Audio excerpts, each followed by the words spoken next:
Avez-vous déjà pris le temps de réfléchir à la sécurité réelle de vos économies? Vous gardez peut-être votre argent liquide sous votre matelas ou dans un tiroir de votre bureau, en espérant qu'un voleur ne le trouve pas, ni même votre propre famille. C'est plus courant que vous ne le pensez, en particulier chez les personnes âgées qui craignent les faillites bancaires ou la fraude. Pourtant, d'après mon expérience, cette approche peut être plus risquée que n'importe quelle banque dans ses pires jours. Je m'appelle Kim Young-chul et j'ai travaillé pendant 30 ans dans une banque où j'ai pu observer comment les économies des retraités pouvaient croître ou disparaître en un clin d'œil. Ces années cruciales entre 61 et 89 ans peuvent faire toute la différence entre une retraite sûre et digne et une vieillesse passée à se soucier des factures. Pourquoi cette période est-elle si importante? Quand j'étais jeune, si je faisais une erreur financière, j'avais toujours le temps de regagner l'argent perdu. Mais, une fois que vous avez atteint la soixantaine, la marge de manœuvre pour vous remettre d'une perte importante se réduit considérablement. Il devient alors plus important de préserver vos fonds que d'essayer de les multiplier de manière agressive. Prenons l'exemple malheureux de M. Park Han-neul. Il a été fonctionnaire toute sa vie et avait mis de côté 300 millions de wons à sa retraite. Mais une mauvaise décision financière lui a coûté la moitié de ses économies en 5 ans. Du jour au lendemain, la retraite modeste qu'il avait imaginée s'est envolée, le contraignant à dépendre de ses enfants pour subvenir à ses besoins quotidiens. Il m'a confié qu'il passait ses nuits à s'en vouloir d'avoir pris ce terrible risque financier. Je souhaite partager ces leçons afin que personne d'autre n'ait à vivre le même regret. Je vais vous présenter 3 habitudes dangereuses en matière de gestion de l'argent, ainsi que 3 phrases que les banquiers utilisent parfois et qui peuvent mettre vos économies pour la retraite en péril. Il ne s'agit pas de slogans marketing, mais d'avertissements que j'ai recueillis au cours de mes décennies de travail dans une banque. Si vous restez jusqu'à la fin, je vous présenterai également une approche fiable qui peut vous aider à protéger vos fonds durement gagnés contre les malheurs et les prédateurs financiers. Commençons par examiner 3 façons risquées de cacher son argent. Cacher de grosses sommes d'argent chez soi. Tout mettre sur un seul compte. Garder ses actifs au nom de quelqu'un d'autre. Vous serez peut-être surpris d'apprendre à quel point ces méthodes échouent souvent et pourquoi les banques mettent rarement leurs clients en garde contre elles. Commençons par la première habitude. Cacher des liasses de billets dans des endroits secrets chez soi.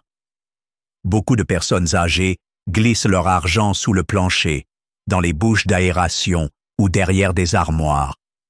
J'ai connu des gens qui se méfiaient tellement des voleurs qu'ils ne disaient même pas à leur famille où ils cachaient leur argent. À première vue, cela semble sûr. Pas de mot de passe complexe, pas de risque de piratage, pas de frais bancaires. Mais j'ai vu à quel point cela pouvait mal tourner.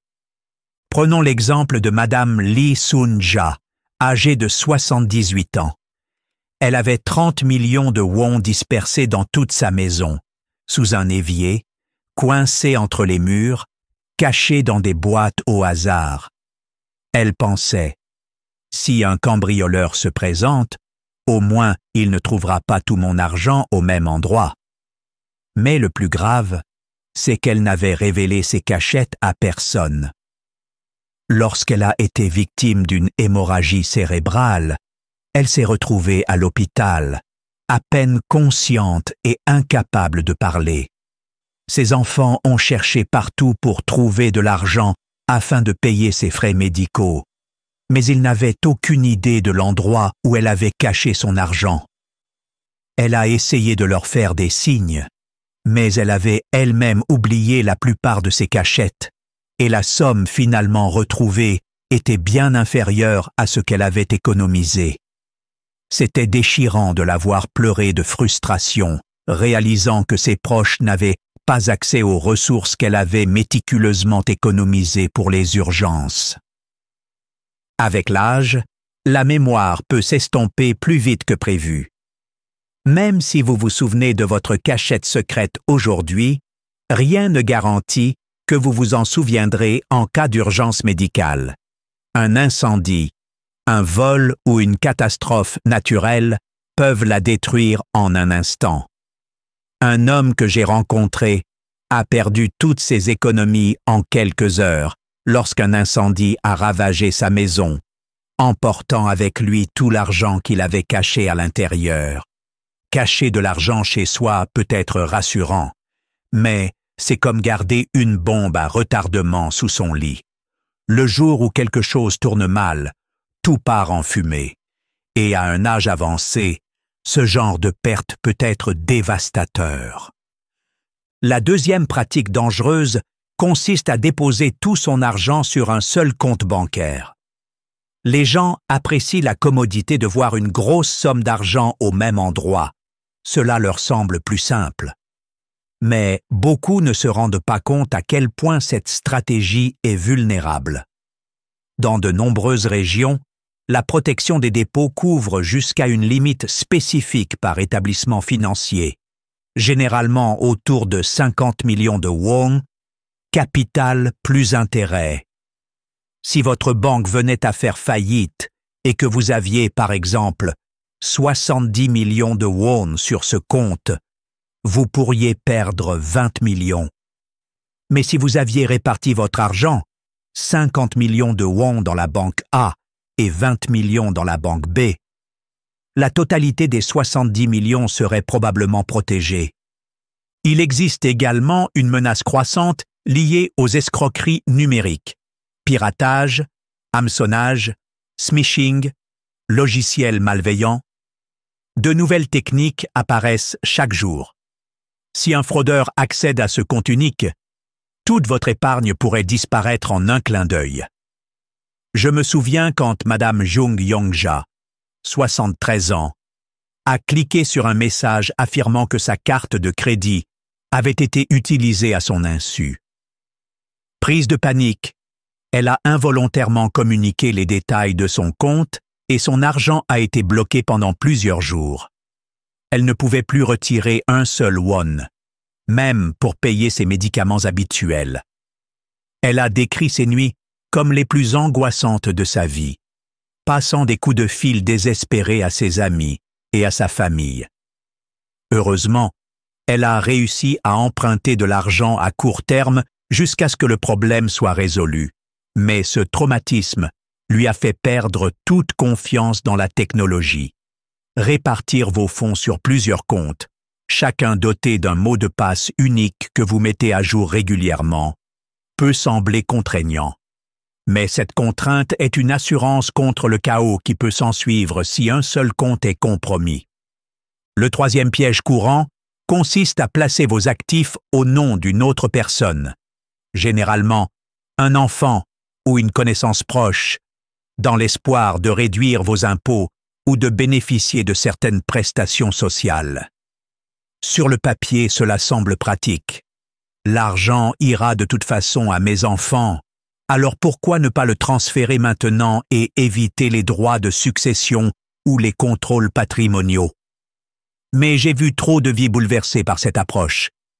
Le cas de M. Yu Min-soo est particulièrement poignant. Il a placé 200 millions de wons, soit toutes ses économies, sur le compte bancaire de son fils, après avoir entendu dire que cela lui permettrait d'éviter les droits de succession. Il n'a pas pris la peine de documenter cette opération, car il faisait entièrement confiance à son fils. Mais lorsque l'entreprise de son fils a fait faillite, les 200 millions de won ont disparu pour couvrir les dettes. Légalement, M. Yu ne pouvait pas faire grand-chose, car le compte était au nom de son fils. Au début, son fils a promis de tout rembourser. Puis, les appels téléphoniques se sont espacés, et finalement, ils ont perdu tout contact. Aujourd'hui, Monsieur Yu est sans le sou, dépendant de l'aide sociale et avec une relation père-fils brisée. La douleur de perdre à la fois son argent et sa famille est quelque chose qu'aucun retraité ne devrait avoir à endurer. Autre exemple édifiant, Madame Kim Bok-soon, âgée de 88 ans, a prêté 20 millions de won à une amie de longue date, une voisine en qui elle avait confiance depuis des décennies, sans contrat écrit. Lorsque son amie n'a pas remboursé le prêt, Madame Kim n'avait aucun recours juridique. Cette amitié de 40 ans s'est dissoute dans un conflit amer. Pire encore, si les autorités découvrent que vous avez dissimulé des actifs sous le nom d'une autre personne afin d'échapper à l'impôt, vous pourriez faire l'objet de poursuites judiciaires pour donation illégale ou dissimulation d'actifs. Si vous souhaitez réellement réduire la charge fiscale de vos héritiers, il est plus judicieux de consulter des professionnels, d'effectuer les démarches administratives nécessaires et de faire preuve de transparence. Cette approche vous permettra non seulement de protéger vos finances, mais également de préserver vos relations les plus précieuses. Je vais maintenant vous révéler 3 phrases que vous pourriez entendre de la bouche d'employés de banque. Des phrases qui me donnent la nausée parce que je sais à quel point elles peuvent être dangereuses. Tous les banquiers n'ont pas de mauvaises intentions, mais il est indéniable que nous avons des objectifs de performance et des quotas à respecter. La première phrase est « Ce produit est sûr. Le capital est garanti ». Parfois, un banquier glisse le mot « presque ». Le capital est presque garanti. Presque est juste une autre façon de dire « pas vraiment ». Légalement, les seuls produits qui garantissent réellement le capital sont certains dépôts, les comptes d'épargne ou les produits garantis par l'État. Les fonds, les polices d'assurance à taux variable ou tout autre produit qualifié d'investissement structuré comportent des risques. Si un employé vous affirme que vous ne perdrez presque jamais d'argent, demandez-lui des précisions. Prenons l'exemple de M. Lee Jong-ho, un enseignant à la retraite de 68 ans. Souhaitant gagner plus que les maigres intérêts de ses dépôts classiques, il s'est laissé convaincre par un banquier sympathique d'investir ses 50 millions de won de retraite dans un fonds pratiquement sans risque.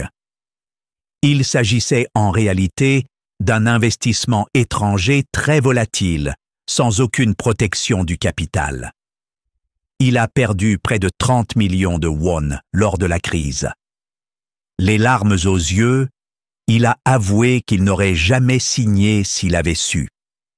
Les performances passées ne garantissent jamais les rendements futurs, aussi convaincants que soient les arguments de vente. Avant de vous engager, vérifiez toujours la notice d'information du produit. Demandez « Y a-t-il un risque que mon capital diminue ?» et « Ce produit est-il couvert par la garantie des dépôts ?» Si l'une des réponses n'est pas claire, prenez du recul. La différence entre un produit présenté comme « presque sûr » et un dépôt entièrement assuré peut être la différence entre conserver l'intégralité de vos économies ou en perdre une grande partie en cas de fluctuation du marché. La deuxième phrase à laquelle il faut se méfier est « Ne vous inquiétez pas pour les petits caractères, nous nous occupons de tout ». Cela semble pratique, surtout pour les personnes âgées qui ne sont pas habituées à parcourir des pages de jargon juridique. Mais laissez-moi vous raconter l'histoire de Madame Park Young-ja, une retraitée de 70 ans qui avait travaillé comme enseignante. Elle a apporté 100 millions de wons à la banque, souhaitant trouver un endroit sûr pour placer son argent pour sa retraite. Le banquier s'est comporté comme un ange gardien, lui disant « Signez ici, je m'occupe de toutes les formalités administratives. » Reconnaissante de son aide, elle a signé les documents sans les lire attentivement. Ce n'est que quelques mois plus tard qu'elle s'est rendue compte qu'elle avait été placée dans un fonds à haut risque, sensible aux fluctuations monétaires. En signant les formulaires, elle avait accepté des pertes potentielles de 30% ou plus. L'employé de la banque a ensuite insisté sur le fait qu'elle avait été informée des risques. En termes juridiques, sa signature en était la preuve.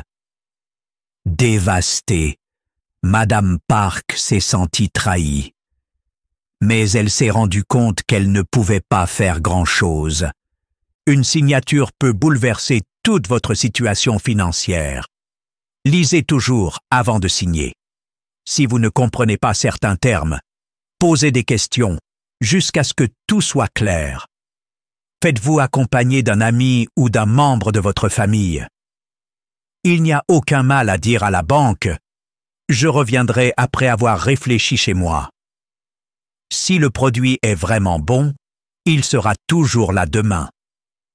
Et si un représentant affirme que le capital est garanti, demandez-lui de le mettre par écrit.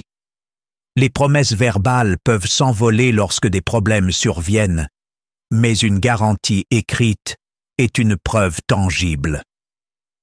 La troisième phrase qui devrait vous mettre la puce à l'oreille est « Dépêchez-vous ». Cette offre prend fin bientôt, vous allez la manquer si vous attendez. L'urgence est souvent une tactique de vente destinée à vous empêcher de réfléchir de manière critique. On vous dira peut-être « Nous proposons un taux d'intérêt spécial qui expire aujourd'hui » ou « C'est une offre limitée, il ne reste plus beaucoup de place ». Mais le plus souvent, il s'agit simplement de la pression interne exercée sur les banques pour atteindre leurs objectifs mensuels ou trimestriels. Prenons l'exemple de Madame Kim Mi-ja, 65 ans, qui a fermé le magasin familial et s'est retrouvée avec 40 millions de won d'économie pour sa retraite. Enthousiaste, elle s'est rendue à la banque pour déposer son argent, où un employé lui a insisté pour qu'elle souscrive immédiatement à un produit particulier, sous peine de perdre un taux spécial unique. Craignant de manquer cette occasion exclusive, elle s'est précipitée pour investir dans un plan à long terme sans vérifier attentivement les conditions. Plus tard, elle a appris que ses fonds étaient bloqués pendant 10 ans et qu'elle devrait payer une pénalité de 20% en cas de retrait anticipé. 6 mois plus tard, son mari a dû subir une opération chirurgicale importante et ils ont soudainement dû trouver une somme d'argent importante. Réalisant qu'un retrait anticipé réduirait considérablement son épargne, elle a eu recours à un prêt à taux d'intérêt élevé. Ce qui avait commencé comme un dépôt enthousiasmant est devenu un fardeau financier écrasant. Un produit vraiment bon se vend grâce à ses caractéristiques solides et non grâce à une date butoir. Tout produit bancaire qui exige une décision immédiate est un produit que vous devez examiner attentivement.